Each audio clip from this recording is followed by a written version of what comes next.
कथाओं का समंदर या रहस्यों की खान है। कहानी है ब्रह्मांड की, नैतिकता और अभिमान की, पूर्वोत्तर की जातक कथाएं, हिंद के सम्मान की किंवदंतियां, किंवदंतियां।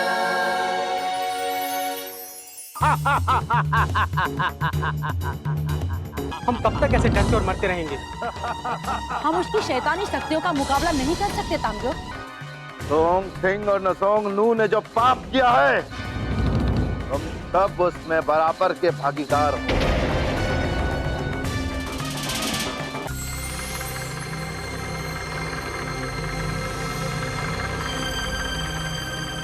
लासो मुनपुरो,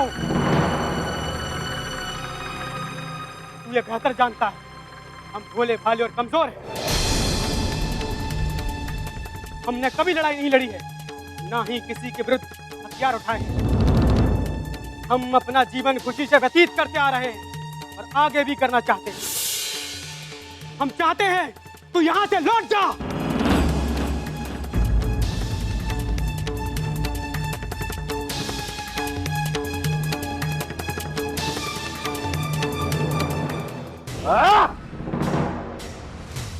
अरे इसी शांति ने तो मेरे मन को अशांत कर रखा है। जब तक मैं बुदौन सिंह और नाजुन नू के पूरे वंश का नाश नहीं कर देता, मन को शांति नहीं मिलेगी।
आज तुम्हारी इस दुनिया को ही समाप्त कर दूंगा मैं।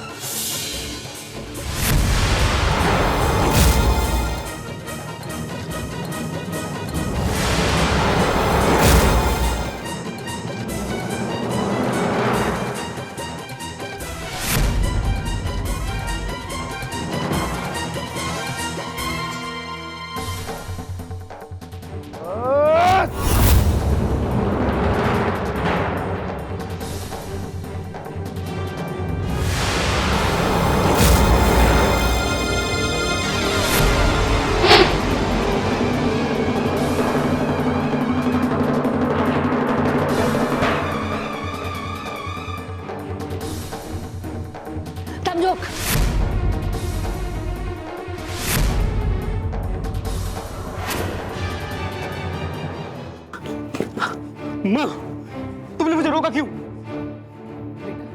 ये लासो की मायावी शक्तियां हैं। उसे ना कभी कोई हरा सकता है, ना वो कभी मर सकता है। तो हम कैसे जीतेंगे? जिसके पास अनेक रूप धारण करने की क्षमता हो, उससे लड़ा नहीं जा सकता। ये दानवराज कई तरह के जानवरों और पक्षियों का रूप बदल सकता है। मेरी बात मानो तो ये लड़ाई यहीं पर छोड़ दो। हम मायालोन को छोड़कर कहीं और चले जाएंगे। लेकिन माँ, जीवित रहेंगे तो कोई उपाय खोजेंगे। इस समय चलो यहाँ से, चलो।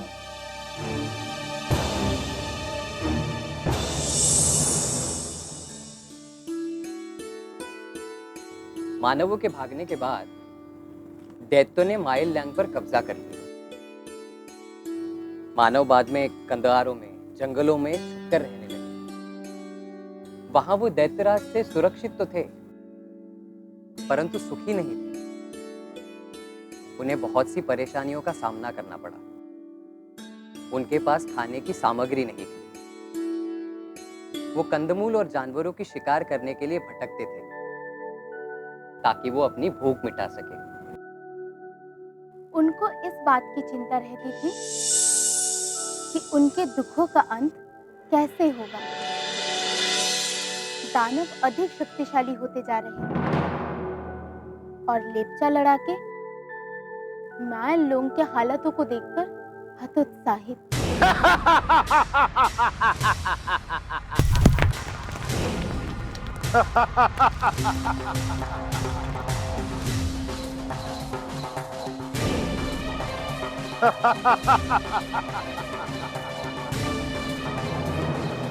ग्रूमलैंग प्रांत के भगवानों ने भी बहुत ढूंढने की कोशिश की।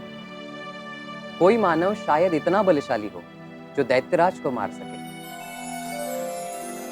परंतु उन्हें भी ऐसा कोई न मिला।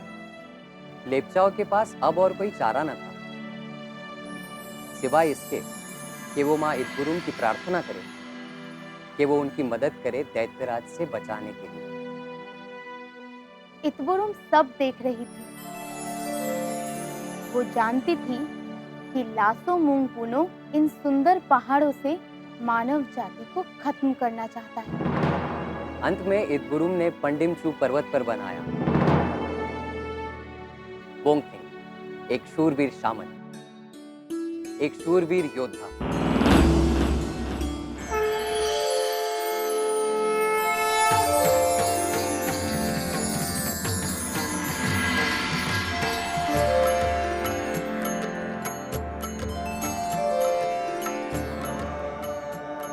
बोंगथिंग, तुम मेरे लिए बहुत प्रिय हो।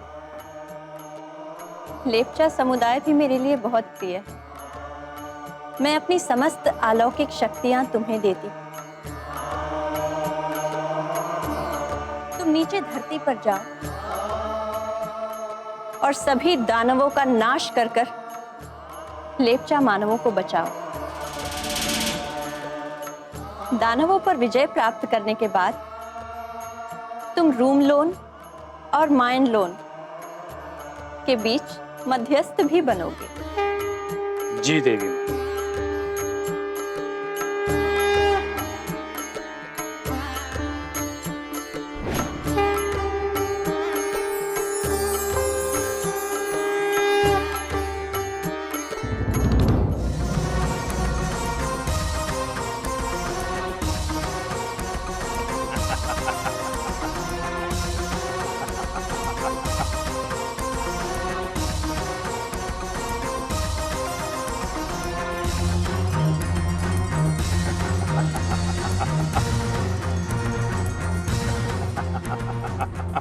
वो देखो ऊपर, पहाड़ के ऊपर।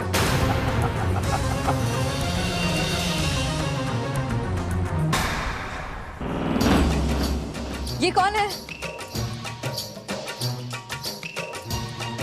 लेप्चाओं, डरो मत। मैं तुम्हारी रक्षा के लिए ही आया हूं।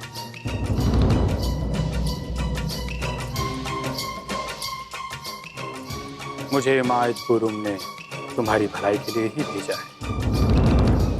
ये कोई आम प्राणी नहीं है। लगता है तू माँ ने हमारी प्रार्थना सुन ली है।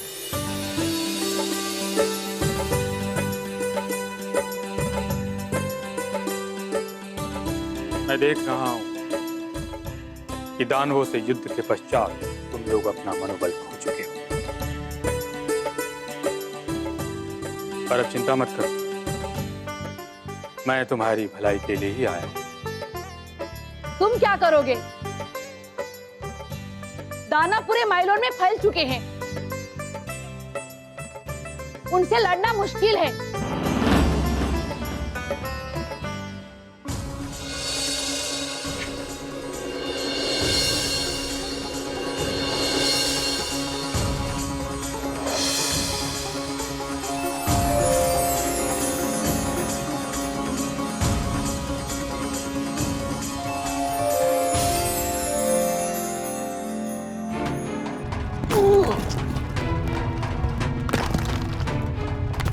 ये क्या हो रहा है?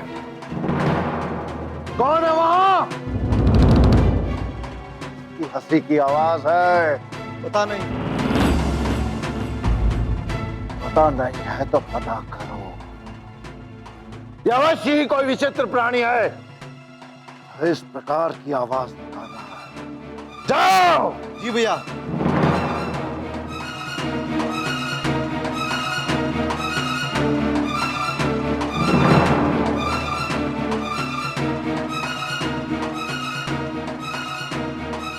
इसकी शरारत हो सकती है। कौन है वो? कौन है वो जिसकी आवाज मात्र से ये पूरी धरती हिल गई? कौन है वो?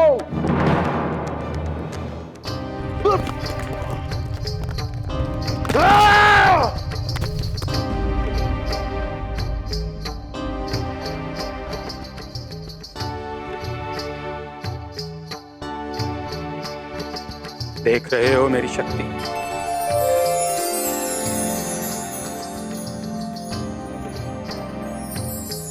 कोई भी दानव मुझसे बच नहीं पाएगा।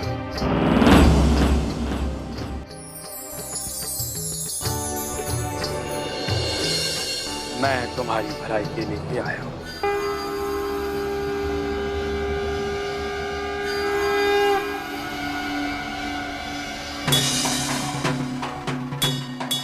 कौन हो तुम और यहाँ क्यों आए हो?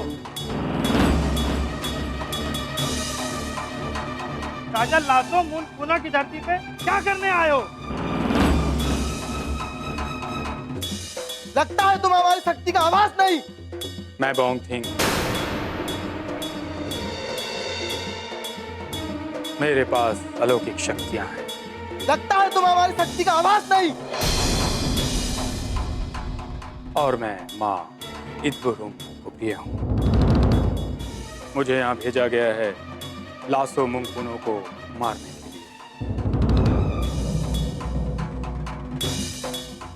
जिसे तुम अपना राजा कहते हो।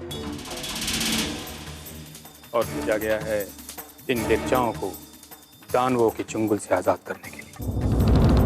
जाकर अपने राजा से कह दो, यदि वो जीवित रहना चाहता है तो मानवों पर अत्याचार करना बंद कर दे और तुरंत मायलोन को छोड़कर कहीं चला जाए।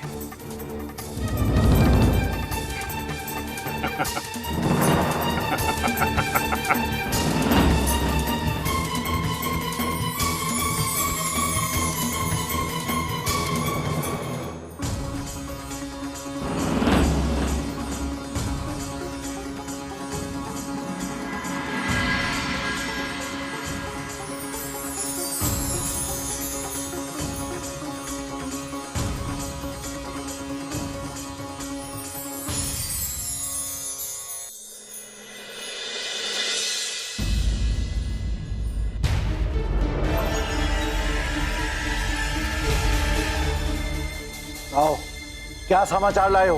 दैत्यराज, आज हमने बहुत ही शक्तिशाली मानव को देखा। जब वो हंसता है तो पूरी धरती हिलती है। और वो कह रहा था कि वो सारे दानवों को खत्म कर देगा।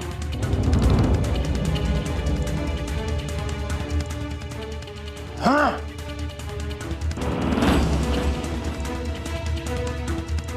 तो तुमने उसे वहीं समाप्त क्यों नहीं कर दिया?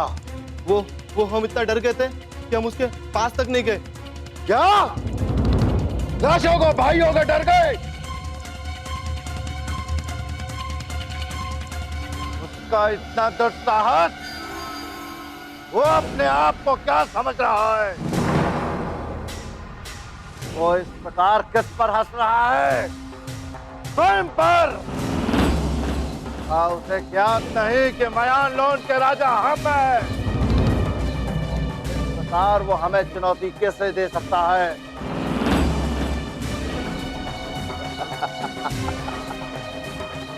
यदि वो अपनी मृत्यु को ही प्राप्त होना चाहता है, मुझे इसमें कोई आपत्ति नहीं।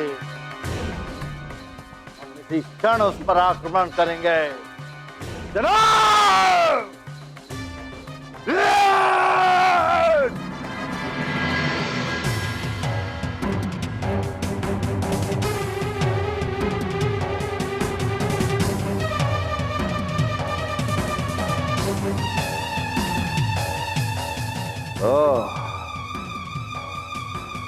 और तुम ही हो वो मानव।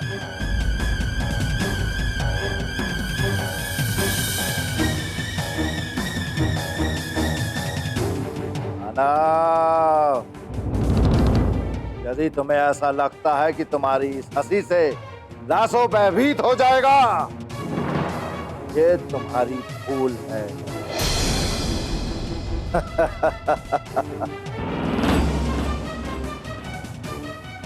मैं इसी क्षण तुम सबको समाप्त कर दूंगा और इस मयान लोन पर केवल और केवल मेरा राज होगा।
लेकिन लासो मुंगपुनो तो बच निकला ना। हाँ, वो तो भाग गया था, लेकिन लेपचा और बोंगथिंग ये जानते थे कि उनको लासो मुंगपुनो को ढूंढना होगा और उसे खत्म करना होगा। इसीलिए उन्होंने उसे झाड़ियों में, जंगलों में, चट्टानों में बहुत ढूंढा, मगर कहीं भी उन्हें वो चील नहीं मिली। पर आपने तो बताया था कि किसी ताड़ के पेड़ पर उसका घर था। हाँ, तालुंग घाटी के ताड़ वृक्ष के लिए लेपचा, बोंगथिंग और यहाँ तक के भगवानों ने भी मिलकर एक योजना बनाई कि सब मिलकर उस पेड़ को काट दें। लेकिन दिन भर में वो जितना पेड़ को काटते थे, रात भर में वो पेड़ उतना ही बढ़ जाता था। कई दिनों तक लोगों ने उस पेड़ को काटने की कोशिश की, लेकिन वो पेड़ को नष्ट नहीं कर पाए। तो फिर 3 भगवानों ने, कोमियोथिंग, कोमसिथिंग और सक्समथिंग ने लेपचा मानवों और बोंगथिंग की सहायता से उपयुक्त पात्र की खोज शुरू की और तब उन्हें मिली पुशिकबू, एक तरह की इल्ली जो कि लगातार लकड़ी खाती रहती है, दिन रात खाती रहती है और दिखाई भी नहीं पड़ती। और ये योजना सफल रही। पुशिकबू ने अंदर ही अंदर पेड़ को खोखला कर दिया और वो गिर गया। लासो मुंगपुनो को मजबूर होकर जोंग्यू के गांव में जाना पड़ा, जो कि सक्योंग में थे। वहां उसने एक और पेड़ संगली कंग पर अपना बसेरा बनाया, लेकिन वो उसके भार से टूट गया। 3 भगवान और लेप्चा लड़ाके मिलकर उसका पीछा कर रहे थे, इसीलिए वो भागता रहा। फिर उसका अंत कैसे हुआ? सुंगरोंग पहुंचकर लेप्चा लड़ाकों को लासो मुंगपुनो आखिरकार मिल ही गया।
मैंने माँ इद्बुरुम के आदेशानुसार तुम लोगों को बड़ी जिम्मेदारियां सौंपी हैं। माँ, तुम्हें पता है ये खरगोश कितनी तेज भागते हैं? इसका शिकार करना बहुत कठिन है और आप तो पहले से एक शिकारी हो। बहुत अच्छे से पता है बेटा तरबो।